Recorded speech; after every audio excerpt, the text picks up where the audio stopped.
Hi, this is Michael Buffer, and welcome to the BoxHard Podcast. Hello, everyone. This is Mikey Garcia. This the monster from the swamps, Regis Rougarou Program. Hey, what's up? This is King Carlos Molina, former IBF World Champ. This is Michael, the Bounty Hunter, 2012 Olympian and your people's champ. This is Charlie Edwards, flyweight champion of the world. This is Fast Eddie Chambers, and you're listening to the BoxHard Podcast with my main man, Joey Coastman. Hello, everybody, and welcome to episode 296 of the BoxHard Podcast. I'm your host, Joey Coastman. I'm joined as ever by, it is, of course, the former heavyweight world title challenger himself, Mr. Fast Eddie Chambers. Eddie, how we doing, my friend? Good, my man. Real good. How you?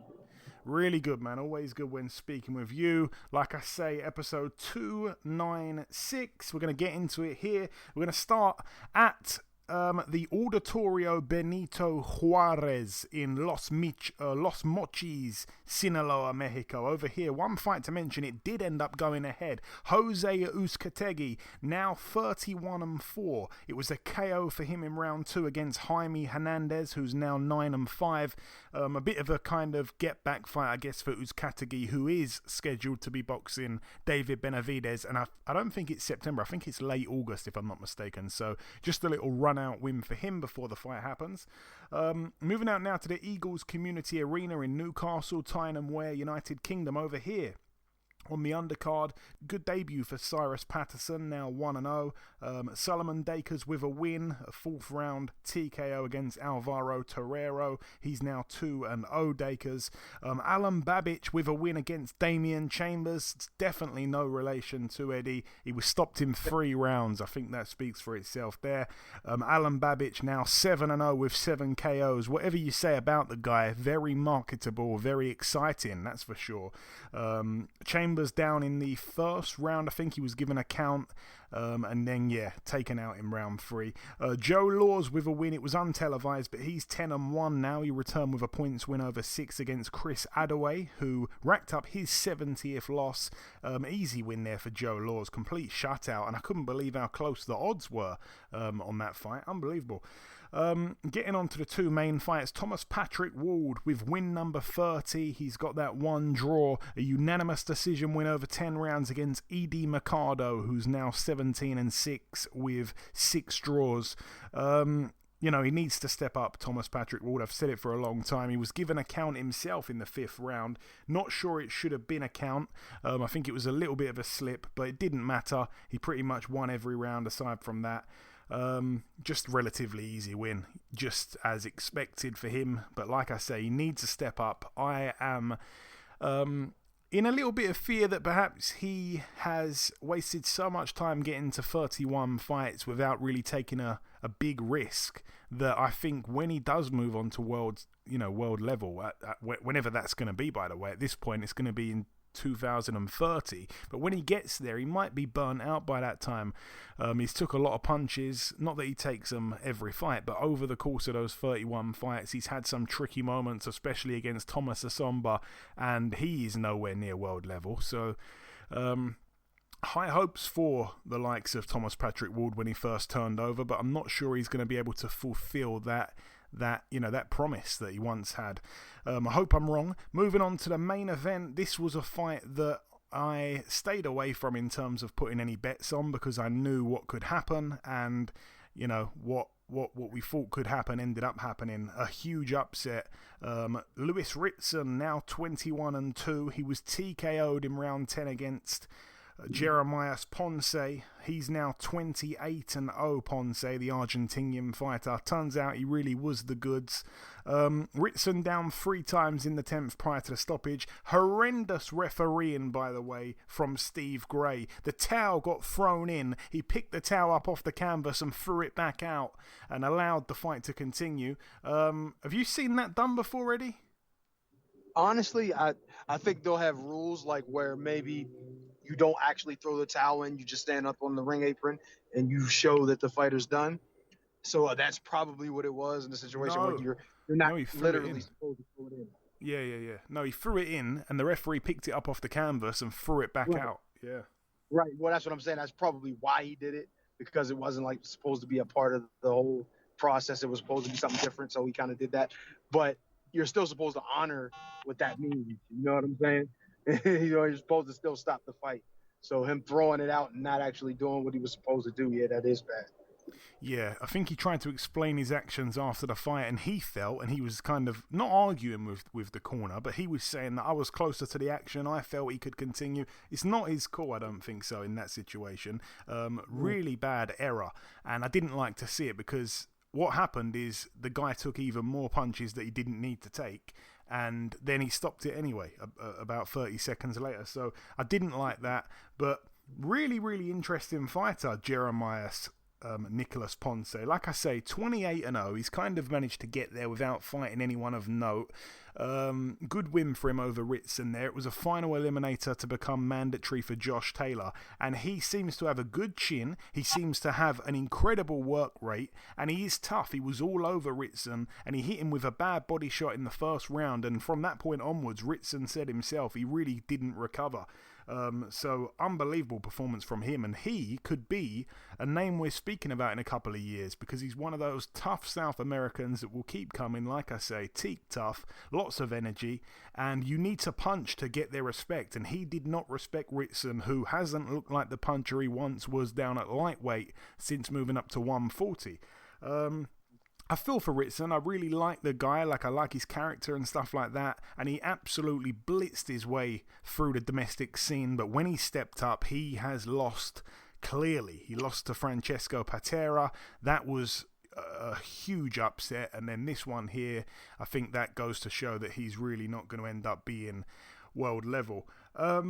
Yeah, all the best to Ritson. I'm not sure what he does from here, to be honest. It's a tough cookie. Moving out now to the final card to mention at the Virgin Hotels Las Vegas in Nevada. Over here on the undercard, Jose Pedraza with a win against Julian Rodriguez. A lot of people not happy with this. Julian Rodriguez was the favourite, the up-and-coming young prospect, 21-0. He decided to retire on his stool after 8 rounds. He said he couldn't see. However, he had basically one eye kind of swollen up, and like I say, he I don't know, a lot of people saying he quit there. He could have probably carried on for another couple of rounds when it was finished. I'm not sure what happened there, but it was as I expected it would be, to be honest. I put quite a sizable bet down on Pedraza with the points win, so I was a bit annoyed because it was definitely going that way. He was unbelievable, Pedraza, and he showed that young gun that he's not quite ready for that level yet, or perhaps Jose Pedraza showed Bob Arum that he's not quite done yet. He's now 29-3, still one of my favourite fighters to watch at 140. Julian Rodriguez now 21-1. He's got some demons there he's going to have to overcome if he's going to get anywhere, though. Close on the cards in the end. At the time of the stoppage, all 3 judges had it exactly the same, 77-75 for Pedraza. Moving on to the main event now. Moving on to the main event now. Shakur Stevenson, now 16-0, friend of the show. He's now the new WBO interim super-featherweight world champion. He was able to beat very easily in the end the Namibian police officer and pub owner Jeremiah Nakafila, who's now 21-2. He won absolutely every round, Shakur Stevenson, and of course he dropped Nakafila, so 120-107 across the board. Really underwhelming performance from Nakafila, who I felt, and I do still feel, is a very proud guy from Namibia. They don't have much success in boxing. They're usually very hungry. They're very tough. I thought that Shakur Stevenson would win on points anyway, so I was happy with the result in terms of my bank balance. But it just was quite shocking because Nakafila, like we've been saying, goes by that nickname low key. He doesn't like to put any sparring clips or any training clips on social media. No one really knows how good he is or anything like that. And I felt he was really disappointing. Nakafila, I felt, was very upright, very stiff. His balance was terrible. He was one-dimensional. All he seemed to have was just a 1-2. He didn't disguise it. Every single time that was the shot he tried to throw. He walked into that punch in the 4th round and he went down. Soft knockdown. Stevenson was getting booed a hell of a lot throughout the fight. He wasn't really putting his foot on the gas. Nakafila was real negative, getting beaten to the punch every time. Too slow, too telegraphed, and like I say, a complete shutout. But I feel like he's been exposed badly, Nakafila, a guy that's been in that number 1 spot for such a long time. And he couldn't do anything with Shakur Stevenson. A lot of people, like I say, were frustrated with Shakur for not stepping on it. He could have perhaps got the stoppage. I'm not so sure. I don't like to see fighters take risks just because the crowd's booing. I don't like that. I understand that, safety first, as it should be in a sport this dangerous. However, there will be a lot of people moaning. There are a lot of people moaning. And yeah, Nakafila, man, I'd like to see him in with a bunch of guys. Perhaps domestically in the UK, I think could have a chance at beating him. I know you didn't see the fight, Eddie, which is totally fine, but just give me your brief take on what I've said there. Very underwhelming performance from the challenger. Well, not the challenger, it was for the vacant title, but from the guy coming from Africa, who usually is a continent that brings a hell of a lot of heart. Even if they're limited, they give it their all, and it seemed like he didn't. It seemed like Shakur could have done more, but he didn't either. 100%. In those kind of situations, and I've talked to Ant too about it, and Ant was saying, man, he was just so defensive and so careful. You know what I mean, Shakur? And he was saying he understood. And it's the same thing. I've dealt with it before, where you get hit by something that maybe didn't hurt you, but you realize, man, I can't get caught by this guy.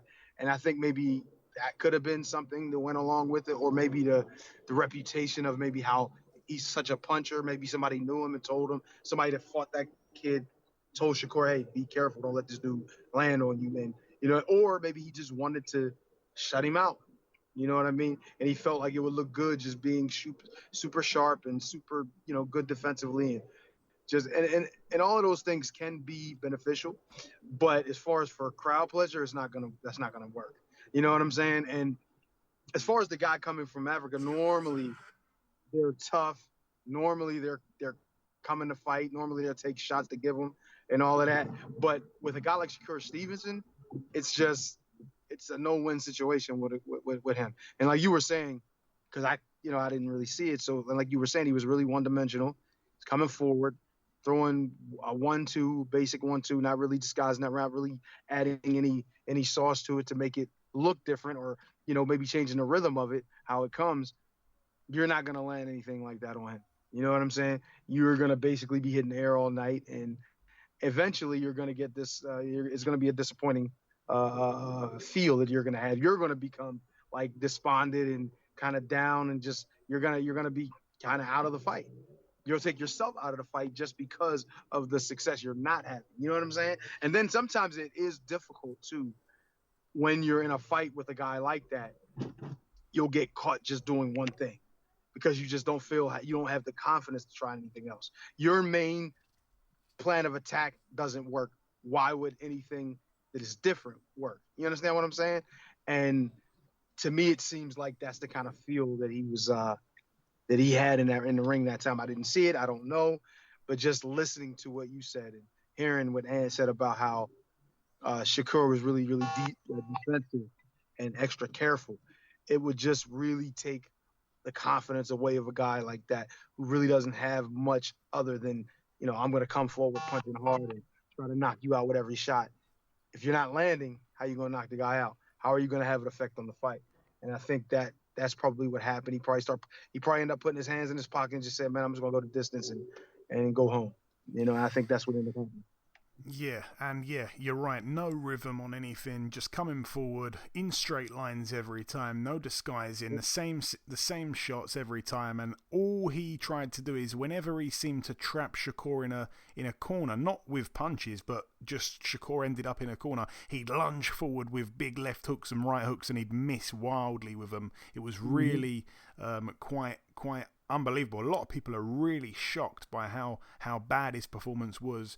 The other thing I will say is that every time that Shakur would touch him, and I'm not talking about with a power shot, I'm just talking about with a jab, whatever. Anytime he would touch his body, he would like move back about 1.5 meters, but like too late. So every time Shakur would touch him, he'd jump back like, oh, that was hot. Like it was like, what are you doing? You're supposed to do that before the punch hits you. Every punch that Shakur hit him with, even if it was just a tap on the shoulder, he'd jump back like, whoa, get the hell out of there. And that doesn't look good in front of the judges, which, by the way, I don't think it mattered in the end, because like I say, he had no chance. As soon as he couldn't land that basic 1-2, the first 2 punches you learn in a boxing gym, once he couldn't do that, that was the end of that. The writing was on the wall. Some people even saying they should have pulled him out just to save the embarrassment, but they are proud. They are proud men, and I don't think he would have allowed his corner to do that. But anyway, that's it for the review part. A little bit underwhelming as we end it there. That's it for that. The final thing for me to do is to welcome our first guest on this week's podcast. Ladies and gentlemen, please welcome the former IBF World Champion. It is, of course, Mr. Joseph Jojo Diaz. Jojo, welcome back on the show, my man. It's been a while. Yeah, it's been a long time, man, but I'm happy to be back, and always a pleasure to hear you guys, hear your voice. Hey, same to you, Joe. Same to you. So we last spoke back in October of 2019. It's been a while. It was a few months before that fight, of course, against Tevin Farmer. I know it was some time ago now, but let's start with that fight briefly, Joe. You boxed to a level we'd never seen you box at before. So much so that some people were saying something was wrong with Tevin Farmer. Tell me about that night when you finally won a world title in the end. You finally got there. Oh man, it was a night and a dream come true, man. After the hard work, the sacrifice, the many years that I put inside the gym, all the sacrifice of my father and myself and my parents and everybody that has been involved in my career, everything that we've been through, man. It was just such a memorable moment where it was like a dream come true, man. It was a blessing in disguise, man. And I thank God for actually letting me witness that and feel that moment, because it was just a relief off of my back, knowing that I worked my entire life to actually achieve that goal. It was a very, very tough fight. We know going into that fight that it was going to be a tough fight because Tevin Farmer is a very, very slick defensive fighter. But we knew what we had to do, and we knew what was at stake, and it was all or nothing for me at that time, man. And I really wanted to go out there and showcase to everybody what I'm all about and the skill level that I do have. A lot of people, they still don't think that I'm an elite fighter, man. But I consider myself as one of the elite fighters in the game right now, with all the experience that I have and all the knowledge that I have, as well as my boxing skill and the way I my presence, the way I bring my presence inside that ring, man. I'm a big factor inside that ring. So right away, man, I just dictated the pace with Tevin Farmer, started landing some body shots because I knew that those body shots were going to be effective right from the jump. And I ended up getting a big old cut in the second round, where I knew that it was a really bad cut, but I still had to stick to the game plan, and I didn't want to change my game plan and start fighting on my back foot and let Tevin Farmer dictate the pace and let Tevin Farmer get that, conserve his energy and move around and be able to do what Tevin Farmer does. I knew that I still had to go out and risk it all, and that's what I did, man. I changed my game plan a little bit by, instead of, pressuring him and moving to the right and landing a lot of, and still being aggressive. I was being aggressive still, but I was making sure that I was moving a lot to the left, so that way Tevin Farmer, even if he did land a shot on my eye, it was just going to be a jab, and I was going to be able to block the hooks and stuff like that. So after that round, man, he wasn't able to land anything flush on that cut, and I was able to push through it, battle every single round, take it round by round, and ended up coming victorious that night, man, and becoming the IBF World Champion. Yeah, and like I say, that cut, I will never know how your cut man managed to get it under control. It was unbelievable. after that, Jojo, and all I can ever do is be honest. To lose the belt on the scales before you even got to defend the title was hugely disappointing. I remember when we last had you on the show back in 2019, you told me about the crazy shit that you had to do to try and make weight for Jesus Rojas. Obviously, that was at 126, but for you to miss weight at 130 was, as you know, a bit of a bad look. This led to rumours floating around that you weren't disciplined enough, that you hadn't taken training seriously. However, you're probably one of the most down-to-earth guys that I've spoken to, so I'm interested to hear your response to those kind of claims. Yeah, man. At the end of the day, there was a lot going on in my life right after the Tevin Farmer fight. All the gyms were closed. Everything was all shut down. I knew that I wasn't going to fight for a long time because of the coronavirus and because of everything that was going on during that time right after the Tevin Farmer fight. So my main focus was just making sure that my fiance was doing everything possible to be extremely healthy during the pregnancy. I took some time off from the boxing gym. I took some time off from boxing and just, started focusing on my personal life and started focusing more on my fiance to make sure that she was very, very comfortable and she was happy and content with the pregnancy. And we just made sure that my baby boy was the best and the healthiest that he possibly can be at that time. And man, I don't regret anything.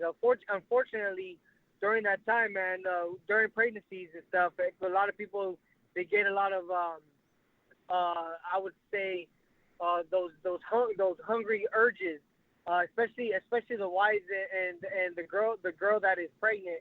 And at that time, man, everything was closed down. I was eating a lot as well with her and just enjoying our time off and enjoying our break. Where it got to a point where I looked in the mirror, man, and I checked my weight, and I was like, oh shit, man, I'm pretty big right now. So then after that, I ended up started cutting down my weight. I tried as much as I can, man. I tried as much as I can. I trained every single day, tried as much as I can to lose as much weight as I could possibly. I'm being straight honest with you guys, man. I was about 35 to 40 pounds overweight at that time because of everything going on. So I had an 8-week training camp. That during that 8-week training camp, 2 weeks into the training camp, they called me and said that the fight was actually going to get pushed a week before. At that time, I thought nothing of it. I thought I was going to be able to make the weight because I already had everything scheduled. So I was like, okay, that's fine. But that week actually, was a big factor into why I didn't make the weight. My body just couldn't make it during the 5 weeks. I tried as much as I can. I was running. Unfortunately, there was no sauna or anything during that time because of the coronavirus. So everything was still shut down during that time. So I couldn't make weight like how I usually do. I had to try to jog in place inside the room and jump up inside the room, and it was just overall it was just a crazy and hectic experience for myself, an experience that I have never ever felt before. But at the end of the day, man, I'm just very, very happy that I was still able to compete. I personally thought I still did enough to beat the Russian, even though given the fact that I was, completely drained and completely dehydrated and my body wasn't at its full potential during fight night. But I thought I did enough to, I had enough will and enough heart to fight my way through it and pull the victory. But the judges didn't see that. We ended up getting a draw, and it was just a really, really bad time in my life, man. I do regret it all because, I mean, having the IBF belt was everything that I worked for and all that. But I'm also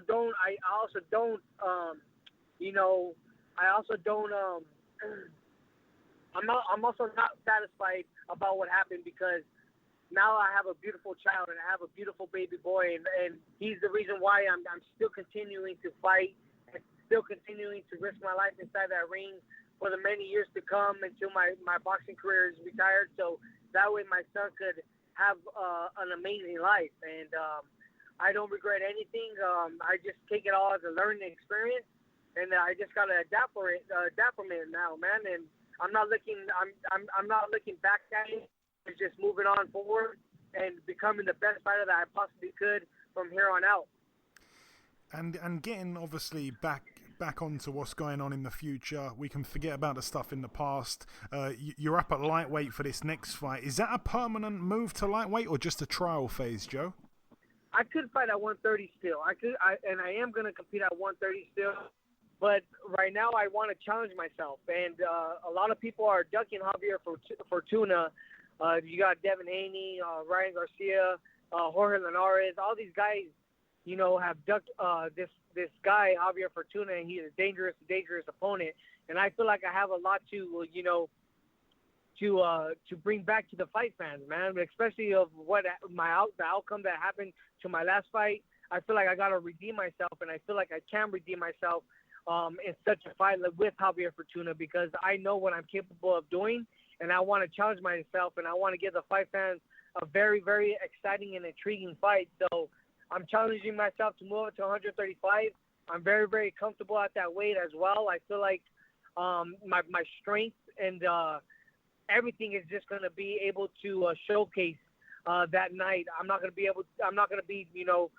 cutting that five more pounds. 5 more pounds is a lot of weight, and it does take a toll to a lot of fighters. And I feel like with that 5 extra pounds that I'm going to have coming into fight night, I'm going to be able to carry a lot of more strength and a lot of endurance and a lot of conditioning, where my skill set and my performance that night is going to be one of my best performances. I feel like it's going to be an even better performance than the Tevin Farmer fight. I feel like this fight is going to make me the superstar that I deserve to be. Yeah, and obviously you spoke about your opponent, Javier Fortuna. The man, Ryan Garcia, was supposed to be fighting until he pulled out. The fight takes place July 9th in California. You spoke about Fortuna there a little bit, I guess. My question was going to be, what are your thoughts on him? You kind of explained it, I guess. But yeah, real solid fighter, Joe, and not a easy fight to move up to 135 with, really. Yeah, man, and that's the thing about me, man. I like accepting all the challenges. I'm the type of guy that never backs down from any challenge. I fear no human. The only person I fear is God, and I feel like God actually created this opportunity for me for a reason. I prayed a lot during my time off and after my fight, and I was trying to get an opportunity to showcase to everybody and get a big fight and a big opportunity where I could be back to the top where I deserve to be. And this opportunity became, man, where Ryan Garcia ended up pulling out. I feel like it was just all the right signs from God for me to, take on this challenge. I know it's a tough challenge, but I'm up for it, man. I've always challenged the best fighters in every weight that I've competed in. Jesus Rojas, Gary Russell Jr., Tevin Farmer, the Russian guy that I just fought, and now Javier Fortuna, man. So, I'm the type of person that wants to be successful, but in the right way, by challenging myself and fighting the best fighters that I possibly can. And I feel like this fight is gonna really showcase my skill and showcase the elite talent that I am. Javier Fortuna is very, very dangerous. He throws a lot of shots. He's kind of awkward, but it's nothing that I haven't seen before. I've been sparring guys 160 pounds, 165 pounds. Been able to take that power. I fought a lot of awkward guys before, guys that are fast like Gary Russell Jr., guys that are slick like Tevin Farmer. So I feel like whatever Javier tries to bring to the table come fight night, I feel like my experience that I have inside the ring and the knowledge that I have from all my previous fights is gonna be beneficial for me, and it's gonna showcase and come fight night. And I feel like Javier Fortuna had a lot of tough challenges before, but he's never faced a guy like me, and I feel like I'm his toughest challenge to date.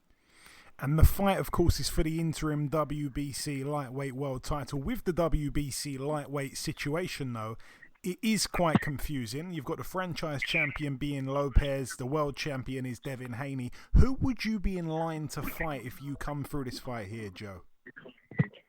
Yes, I mean, like I said, man, if the opportunity presents itself where I could fight Devin Haney for the title, absolutely, I'll take it. Even Teofimo Lopez, I'll take it, man. I feel like I I could go back to 130 or I could stay at 135. I feel like my body is mature enough to make either weight, depending on the fight and depending on the opportunity. So I'm willing to challenge anybody from those weight classes right now. I feel like my body is able to still make 130, but also compete at 135. So whatever tough challenge is next for me, the toughest challenge that is next for me, I'm absolutely going to take it without any hesitation.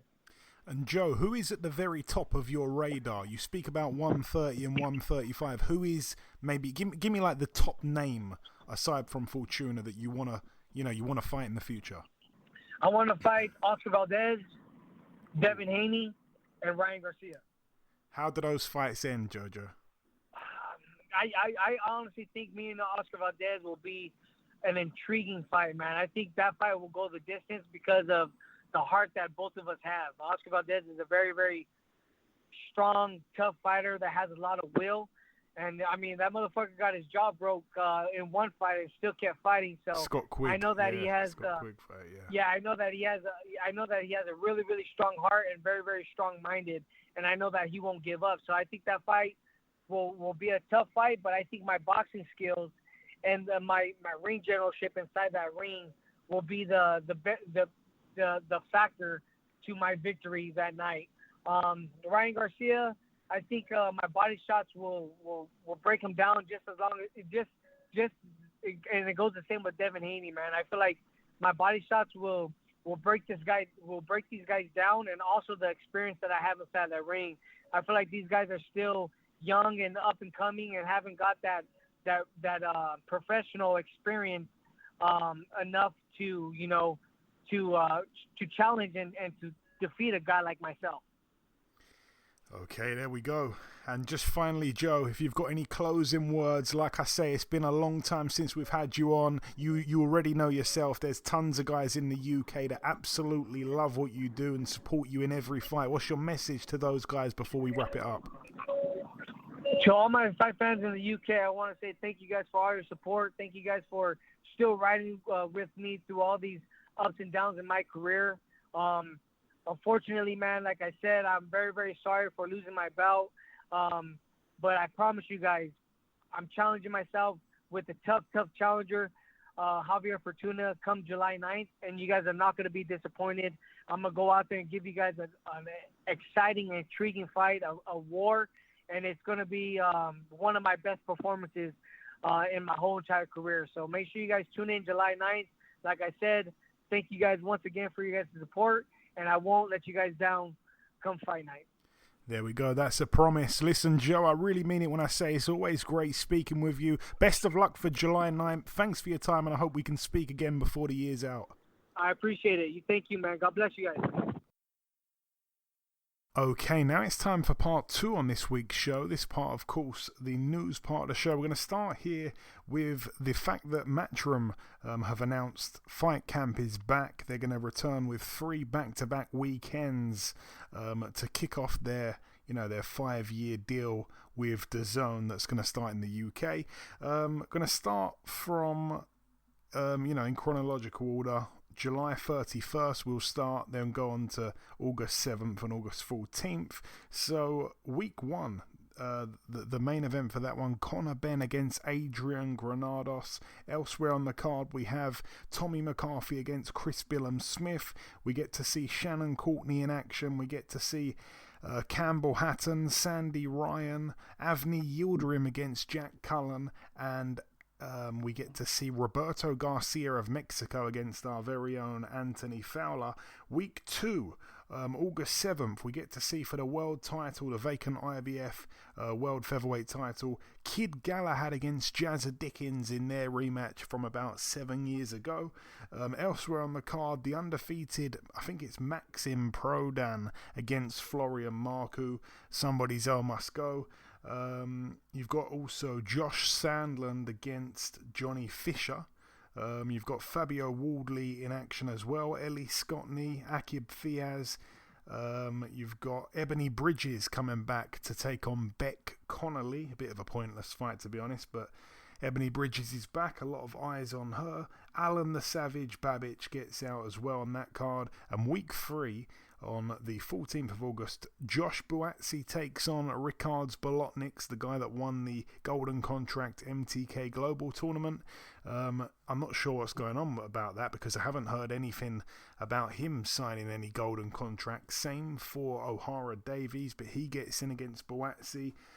Elsewhere on that card, we get to see Michael McKinson back out again off his win over Chris Kongo. He takes on a guy called Ranowski. That's a Polish fighter that boxed Josh Kelly just before he went out to the States and got his draw against Ray Robinson. Elsewhere on that card, Savannah Marshall defends her world title. You've got Natasha Jonas back out again. You've got Raymond Ford of the US coming over to take on Reese Bellotti. You've also got Hopi Price, Cash Farouk and Felix Cash as well getting out. That is it for those 3 events there. It's been announced as well, of course, the rematch, Wilder Fury 3, not the rematch, the rubber match, the trilogy fight, July 24th in Las Vegas. And the final piece of news is that, there's two bits.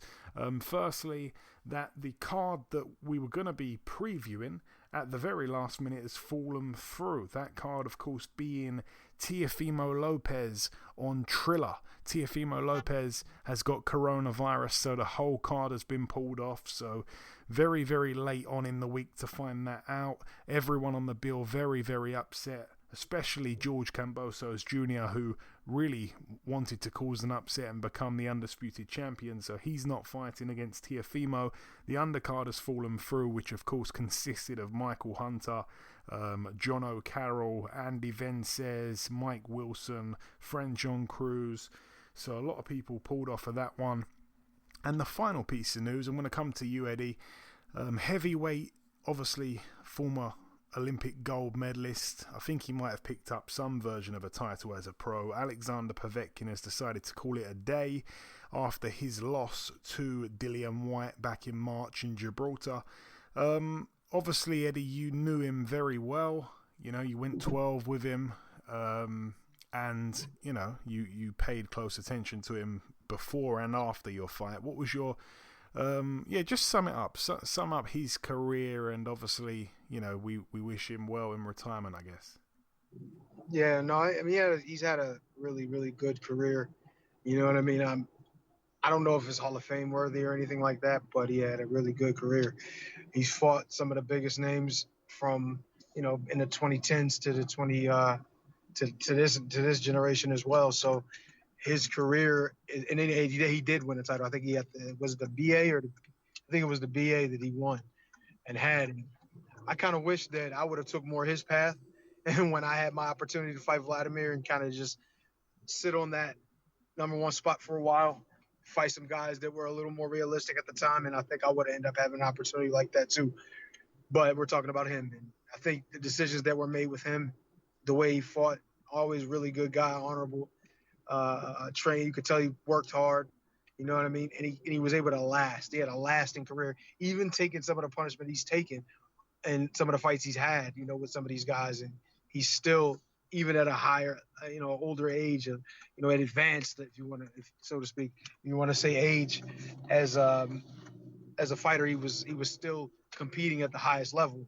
So, you know, in retirement, I got to respect, well, in general, you just got to respect his career, and you wish him the best in retirement. And hopefully he does something half as good as he was able to do in his boxing career. Yeah, well said, Eddie, and you're right. You know, he boxed a few generations of fighters and always had that power, that left hook from hell. I never forget when he knocked out David Price in Cardiff, one of the most brutal knockouts I've seen, especially been in person at the fight as well. That was brutal. Moving on to the preview part of the show, we're going to start here in Germany at the Universum Gym in Hamburg. A couple fights to mention over here. It's a bit of a it's quite a big card, I guess, for German standards these days. Felix Sturm, former world champion, 41-5 with 3 draws. He's in a 10-rounder against James Kraft, who's undefeated, 19-0 with a draw. Elsewhere on the card, Senad Gashi, who's 21-3, is in a 10-rounder against the undefeated Hussein Mohammed, who's 16-0. That one's for the WBC International Silver Heavyweight title, which is currently vacant. Elsewhere on the card, Vincent Feigenbutz, 32-3. I'm not sure if he's boxed since he lost to Caleb Plant. He gets in against tough African fighter Nuhu Lawal, who's 27-8. I think I remember him boxing Martin Murray in Monaco years ago, if I'm not mistaken. Moving out now to Mexico, the Estadio Jalisco in Guadalajara. Over here, Omar Chavez, 38-6 with a draw, takes on the brother of Canelo, Ramon Alvarez, who's 28-8 with 3 draws. That's over 10 rounds. But the main attraction on that bill, Julio Cesar Chavez Jr., 52-5 with a draw in an 8-rounder against the UFC's Anderson Silva. He's 1-1 as a pro boxer. I don't think he's boxed for about 20 years professionally, but it's going down there. Very interesting. Wow. Man, these days, boxing is getting closer and closer. Now, no disrespect, and trust me, the fights are fights. If you're fighting somebody in the ring, no matter what the politics were beforehand or after or whatever, the fight itself is still a fight. However, it is still getting very close to WWE. It's more about popularity, man, honestly, than actual, real boxing. I don't want to say real boxing, but it's just it's more if you're a popular guy and you could be from another sport, you could be a football player, a basketball player, a soccer player, whatever, and if you have a lot of fame in that format, even now you could be a YouTuber and you're going to be more and you're going to get bigger money fights than fighters that have been fighting their entire life. And hey, look, it is what it is. It's getting more eyes on the sport. Basic people, lay fans who don't really know boxing are starting to become interested because of it. So I'm not too mad at it. It's just that, man, you look at these guys who worked their entire lives, had to do crazy stuff just to be able to go to a gym. And then you can see guys who are like, oh, well, it might be fun to go box. And they making millions of dollars when these guys who worked their whole life could barely make thousands. And it's unreal to see it. But, I mean, at the end of the day, hey, do what you got to do. Do what you can and make that money the best way you can, I guess. He is getting crazy, I do agree. Moving out now to the DoubleTree Miami Mart Hotel in Florida over here. We'll be speaking to her in a few minutes. Melissa Oddessa Parker. She was a good amateur. She is wasting no time as a professional. 4-0 in a 10 2-minute round contest against Calista Silgado, who is a 7-time world title challenger. She's 19-12 with 3 draws. It's for the vacant IBO World Female Bantamweight title. Moving out now to the Virgin Hotels Las Vegas in Nevada, USA. At the minute, no real announcement on the full undercard, so still unsure as to who's going to be on the undercard, but the main event is all that really matters. It is Naoya Inoue, 20-0, defending his WBA and IBF World Bantamweight titles against Michael Das Marinas, who boasts a record of 30-2 with a draw. Always good to see Naoya Inoue box. Even that one fight where, he didn't, I guess, look fantastic was against Nonito Donaire, which was still one of the best fights in years, in my opinion. 17 knockouts in 20 wins as a small guy is just remarkable. And like I say, he gets in there with this guy from the Philippines, a southpaw, whose nickname, by the way, is fantastic. His nickname is Hot and Spicy. It'll be interesting to see what he can do. But no, decent fighter, hasn't lost for 6 years and a bit, and he's been in there with some decent opposition. The guy's been in with some decent guys. No one, of course, to this level, but we shall see. He can bang. He's quite tough himself. We shall see. Elsewhere, moving out now to the Toyota Center in Houston, Texas, USA. Over here, this one is the final card to mention. let's start with the undercard. Friend of the show, former world champion Angelo Leo, looking to bounce back after losing to Stephen Fulton. His record now 20-1. He's in a 10-rounder against Aaron Alameda, who's 25-1. That's a great fight, by the way. Really tough fight to come back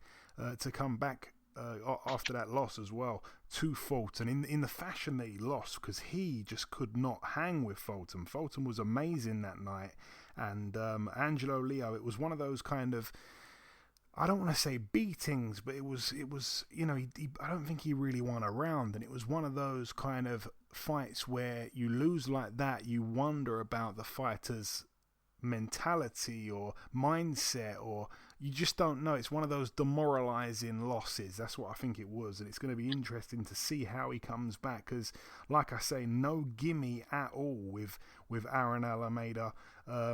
His one loss came to Luis Nery. He went the distance with him. They're both coming off losses, so interesting stuff. Isaac Cruz Gonzalez, 21-1 with a draw in a 10-rounder against Francisco Vargas, 27-2 with 2 draws. That's another great fight. Vargas is actually the underdog, which I was quite surprised to learn. You know, his 2 losses came to the same man in Miguel Burchelt. No shame in those. I think that's a great fight. I actually smell an upset there. I think Vargas could win that one. And the main event, it was very much criticised when it got announced as part of this Showtime boxing schedule. It was probably the weakest main event of the lot. But we must talk about it. Jamal Charlo, 31-0, defending his WBC middleweight world title against Juan Macias Montiel, a guy that a lot of people didn't even know, until this fight got made. He wasn't a guy that was being spoken about anywhere near the top end of the middleweight rankings. His record's 22-4 with 2 draws. All 22 of his wins have come by knockout, so that's interesting. He's a Mexican fighter, 6'1", so he's got a little bit of height, just slightly over Charlo. But yeah, I mean, you look down the record, he's coming off a first-round knockout win against James Kirkland. I think you remember that one, Eddie, where, Kirkland shouldn't be fighting anymore. That was back in December of 2020. He's got a draw with Hugo Centeno Jr. I don't think that really bodes well, seeing as he has lost to Jamal Charlo in 2 rounds himself back in 2018. So that tells a little bit of a story. But yeah, Montiel, in his 4 losses, he's only been stopped once. It was to Jaime Munguia back in 2017. He got stopped in 2 rounds. Other than that, his other losses have all come on points, but those knockouts that he's managed to gather, I'm just going to go through it here. Here's the guy's records who he's actually knocked out and beat: 0-8 debutant, 0-5, 0-2, 0-8, 3-5 debutant, 0-1, 1-22, 1-0, 9-2, 9-14, 5-22, 16-4, that's by far the best one, 10-15, 5-24, 6-1, 8-19, and actually he did knock out a guy in 2015 who was 19-0, but yeah, that's quite a good win actually, because that guy went on to go the distance and lose to Erickson Lubin. Who else has he knocked out? Let's have a little look here. He knocked out a guy who was 16-17, 37-5. I guess they get a little bit more legit as he kind of steps up in level, but still, these guys that he's knocked out, even that guy there, 37-5, Marco Reyes, he's been beaten 3 times since then on the trot. I mean, the best win by far on his record is that one, that one win back in December over James Kirkland. So I think that's an easy night's work really there for Jamal Charlo and someone of his capabilities. Just before we wrap it up, Eddie, if you want to have any kind of say on that fight there before we wrap it up. Well, I don't really know much about the guy we were just talking about. But no one does. No. Yeah. So I know it's a little bit of people are looking at that like, why is he fighting him? I mean, I think they're preparing for obviously something, major, and he's fighting this guy because it looks to be a safe bet. But so did Banana when he fought Julian, Julian. You know what I mean? J-Rock. That looked like a pretty soft situation. You would figure he would have been able to go in and win. So you never know, man. Some of these unknown guys can all of a sudden show up one day and upset the apple cart. It can happen. But in reality, we know what's going to happen. And hopefully after that, we'll see Jamel. Was it Jamal or Jamel? Jamal. Okay, well, then we'll probably see them in a fight that we've been looking forward to seeing them in soon, hopefully. But it's just something I'm pretty sure to stay busy and keep the titles and everything going, and and have people see them. You know what I mean? Because getting in front of the camera, even and looking good, reinforces your status in boxing. So, it's good. It's good to see them out. Of course, you understand why people are skeptical, but it's still a fight at the end of the day, and we'll see what happens. Yeah, and the guy actually did manage to get to number 4 in the WBC rankings. He is currently ranked number 4, so he's done well to get himself there. But anyway, that's it for the preview part of the show. Just before we wrap up this, the final thing for me to do is to welcome our second and final guest on this week's podcast. Ladies and gentlemen, please welcome the undefeated bantamweight contender, Miss Melissa Oddessa Parker. Melissa, welcome to the show. Thank you. It's a pleasure to be on with you. It's an absolute pleasure to have you on. So firstly, Melissa, just give our listeners a little bit of insight into your life, your story, what got you into boxing in the beginning. For those that aren't familiar with your name just yet, I'm sure they will be in the very near future. Well, I'm Melissa Oddessa. You can find me under Melissa Parker, but I started boxing about 20 years ago. I'm originally from Brooklyn, New York. And my mom had moved us to Connecticut, and that's where I learned about amateur boxing, and I got into it. And from the first day I trained, I just fell in love with the sport and the complexity of it. I wound up moving back to New York and continuing to box. I've moved around between being on the U.S. team. I was enlisted in the Marines as well as the Army, and I fought for both their teams, the All-Marine boxing team and the world-class athlete program in the Army. I'm a 9-time national champion. I've won almost every tournament there is in the U.S., but I did fall short for the Olympics. I made the world team twice. I left the amateurs 89 and 22, and I recently turned pro last year, August.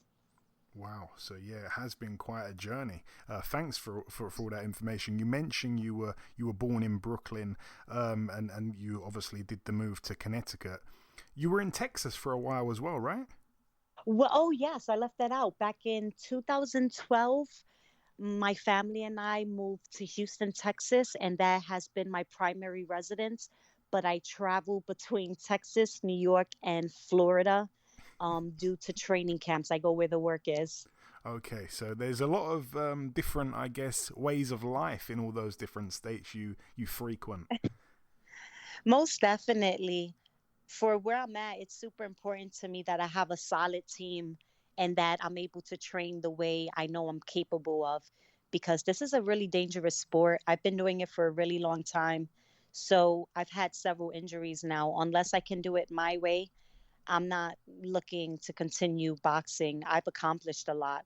I like the idea of being a world champion. It's something that I've wanted to do for a long time, but I was going after the Olympics. But now as a pro, I have a chance to do things different. And I'm definitely taking that approach this time around. So I have my head coach, Kenny Johnson, who I met during a 1-week training camp that Signature Punch Promotions was holding, so that all the athletes can meet each other and become familiar with the promoter. And just working with him, I was very happy with the way we connected. So I decided to stay in Tampa, Florida, and do my 2-month training camp. And I want to ask you as well, what is the sparring like down there? Do you get to spar with women, or is it mainly guys you spar with? It's mainly men. I have sometimes issues sparring with women, especially if they're in between camps and they're not fighting. because then I'm going too hard and I'm getting ready for a world championship fight. So I can't hold back. I have to be able to work on the things I know I need to do. So it's mostly been men this training camp. Okay, and obviously some people are fans of women's boxing, some people aren't. I always try to validate women's boxing as much as I can. I like to tell the listeners, what's going on in the big fights and stuff like that. There isn't always that depth, I guess. There isn't always that competition in all the weight classes. But this brings me on to your amateur career, because you mixed it with some excellent fighters in the amateurs. You're not wasting any time as a professional. But just briefly, tell me what it was like to, mix it in the amateurs with the likes of Michaela Meyer, Selena Barrios, Marlon Esparza, and all the other ladies. As I've said before, man, the pros don't scare me or intimidate me, because I don't think these current professional fighters are tougher than the amateurs I came up fighting against. I have fought Michaela Mayer at 132. I fought Marlene Esparza at 112. I fought quite a few of the amateur boxers who are now pro. I never got a chance to fight Katie Taylor. It was set up. I was supposed to go to Ireland, and unfortunately, it got canceled for whatever reason. Her team felt they needed to choose a different opponent. But I had even dropped my classes in college because I was like, I'm going to fight Katie Taylor. So I was pretty disappointed. I don't think I was a very good student, so it was an excuse. But I've been able to get in there with some of the best, even upcomings. And it showed me that once I turned pro, I don't need time to waste. I have the round experience. I've been doing this off and on for 20 years. I have over 100 fights. I don't need to warm up in the pros. I recovered from my injuries, so I wanted to hit the ground running. And it's exciting because I'm not looking to go against all the women I went against in the amateurs. There's a few who I have a loss to that, of course, if given the opportunity, like Maureen Shea. But I understand that she's been a champion, so I'm going to have to earn her wanting to go against me. So some of the fighters like that, I need to collect the belt, or I know they're not going to face me if I'm not carrying any hardware in their division. I tell you what, that's a incredibly tasteful answer. We don't really get that a lot. That is a brilliant answer, full of energy there, and that's exciting to listen to. You mentioned you've only been a pro since October. You've managed to be quite active in that time, though. 4 fights. Aside from your debut fight in which you fought another girl making her debut, those 3 other ladies all had winning records. So, like we say, you're really not wasting any time. Things are moving smooth, it seems, from the outside looking in. Well, all the things that happen behind closed doors to make this happen, I'll tell you, it has not been a smooth ride, but I refuse to be discouraged. I believe that perseverance and being patient is what's going to get me in that position. So, yeah, I like to call out the champions. I've been, shut down, turned down, told I don't meet the prerequisites for certain titles, or certain fighters have mandatories or sickness or whatever the case may be and can't fight me. But I'm just going to stay patient. My team has placed me in a position now to be a world champion. And so that's going to make a statement. I'm going against Calista Silgado, who is durable and has a bunch of experience. And she just recently fought Chow and Mayer, and they couldn't, they had great fights against her. So it's just going to showcase my skills when I go against her. And that should get the attention, because I'll do whatever it takes to either become a mandatory or get one of those belts, because I know unifications trump mandatories. So I'm just going to play the game the way it's meant to be played, and I'm going to continue working hard, and I'm going to whoop on these girls until I have all the hardware. And as you mentioned, your next fight is penciled in for June 19th, this weekend in Miami, Florida, for the vacant IBO world title. Originally, it was supposed to be, if I'm not mistaken, against Rosalinda Rodriguez. I'm not 100% sure if it was signed or not. We'll get to that. But there seemed to be a lot of bad blood. I was really looking forward to the fight, but of course, Rodriguez pulled out. What seemed to happen? Why did she pull out? I can't look at her medical records, so I don't know what the blood work came back with. But from my understanding, from what I know, I think, and I heard rumors, seasonal allergies and trouble just being able to get proper rest and not feeling well. And I don't understand it because she felt just fine for her tune-up fight, which was part of the agreement. In order to fight me, she was provided a tune-up. And then all of a sudden, she was just too sick to fight.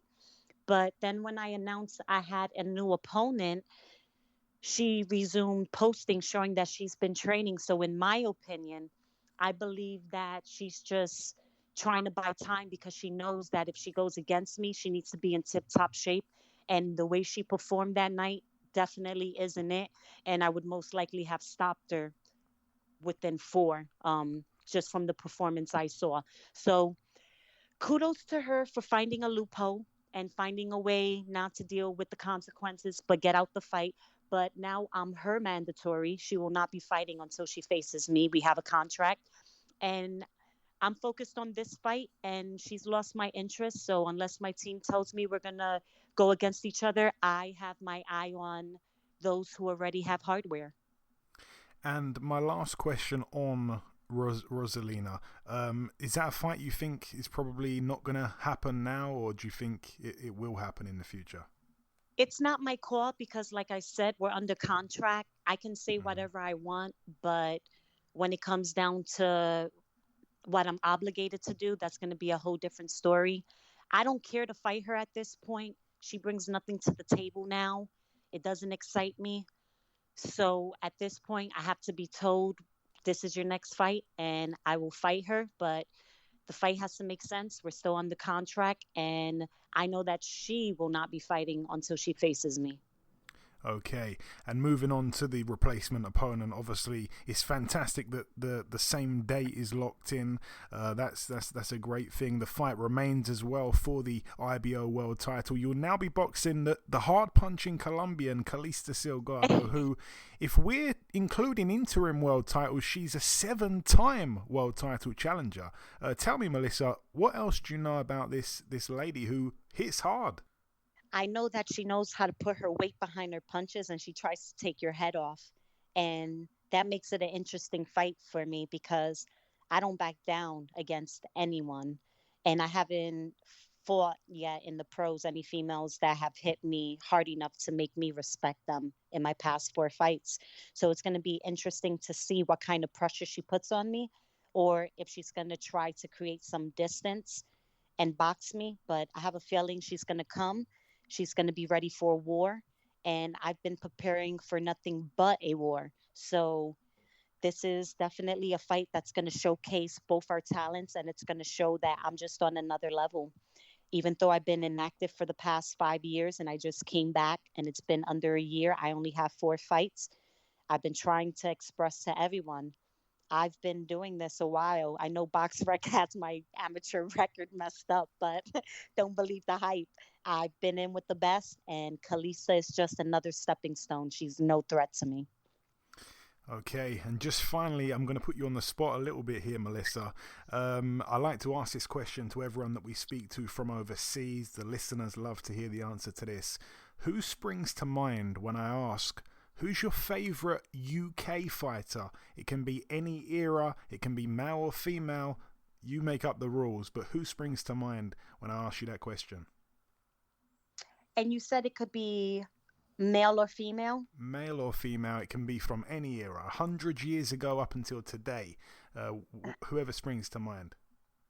Well, I'll be honest, I only know of the popular fighters from the UK, but I definitely will put more into learning about it. But I know Anthony Joshua and Tyson Fury, but I would have to hear the names and be like, oh, okay, I didn't know she's specifically from the UK, because I don't watch a lot of women's boxing. I just started recently watching it. I'm not a boxing fanatic, but I love to do the sport.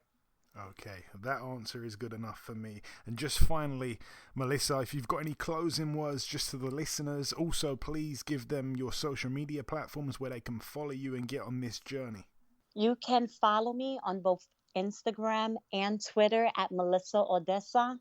June 19th, Title Fight Night 2 will be on in Miami. So whether you want to grab some tickets and watch or purchase the pay-per-view at signaturepunchtickets.com, and just get ready to see one heck of a card being put on, including me, the co-feature for the IBO World title. There we go, brilliant. And like I say, for anyone that wants to follow, it is at Melissa Oddessa, which is MELISSAODDESSA. So go and follow that. But listen, Melissa, it's been a real pleasure speaking with you. Thank you so much for your time, and I look forward to seeing you become IBO World Champion this weekend. Thank you. It's been a pleasure, and hopefully we'll do this again soon. Okay, and this wraps up episode 296 of the BoxHard Podcast. I've been your host, Joey Coastman. Eddie Chambers has been with me for the duration of the show. A massive thank you to our two guests on this week's podcast, the former IBF Super-Featherweight World Champion Joseph Jojo Diaz, and of course the undefeated female Bantamweight contender, Miss Melissa Oddessa Parker. The biggest thanks of all, though, goes out to you, the listeners. Thank you once again for tuning in this week. There has been one piece of news break whilst we've been recording the show. Joe Joyce will be fighting Carlos Takam. That one is set for July 24th at the Wembley Arena in London. But that's about everything from myself. Enjoy your weekends, people. Stay safe, and we shall see you all again next week.